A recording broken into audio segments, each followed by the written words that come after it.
সাপ্তাহিক লটারি ভাগ্য 22 মার্চ থেকে 31 মার্চ 2026। মেষ রাশির জাতকেরা মন চাইলে সপ্তাহের শেষে লটারি কাটতেই পারেন। ভেবেচিন্তে এগোনো উচিত হবে, বাকি সময় লটারি কাটা ঠিক হবে না। বিশ্বাসী লটারিতে বিশ্বাসী জাতক জাতিকারা মনের মতো ফল পেতে পারেন। সপ্তাহের মধ্যভাগের পরে প্রাপ্তি যোগ আরও মজবুত হবে। মিথুন রাশি মার্চের শেষ সপ্তাহে মিথুন রাশির জাতক জাতিকাদের জন্য অর্থপ্রাপ্তি থেকে খরচ বেশি, তাই যে কোনো সিদ্ধান্ত খুব বুঝে নিতে হবে।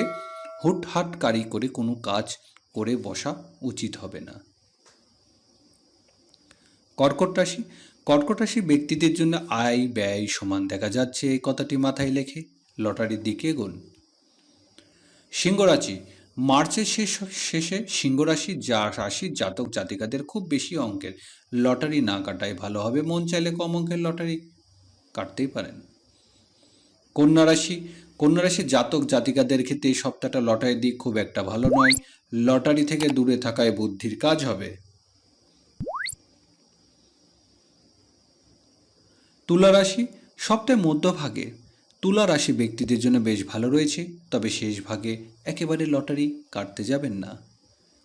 বৃশ্চিক রাশি মার্চের শেষ সপ্তাহে বৃশ্চিক রাশি অর্থভাগ্য খুব একটা খারাপ নয়, চাইলে একবার লটারি টিকিট কেটে ভাগ্য যাচাই করতেই পারেন। ধনুরাশি জাতকদের এই সপ্তাহে লটারির দিক না এগোনোই ভালো হবে। মকর রাশি মার্চের শেষ সপ্তাহে শুরুতে মকর রাশি জাতক জাতিকারা একবার চেষ্টা করে দেখলেও শেষের দিকে একেবারে লটারি টিকিট কাটবেন না। কুম্ভ রাশি ব্যক্তিদের জন্য সপ্তাহের শেষে দিকটা বেশ শুভ, তাই শেষের দিকে একবার চেষ্টা করে দেখতেই পারেন। মীন রাশি এই সপ্তাহে যে কোনো সময় মীন রাশির জাতকেরা লটারি কাটতে পারেন, খুব ভালো প্রাপ্তি যোগ দেখা যাচ্ছে।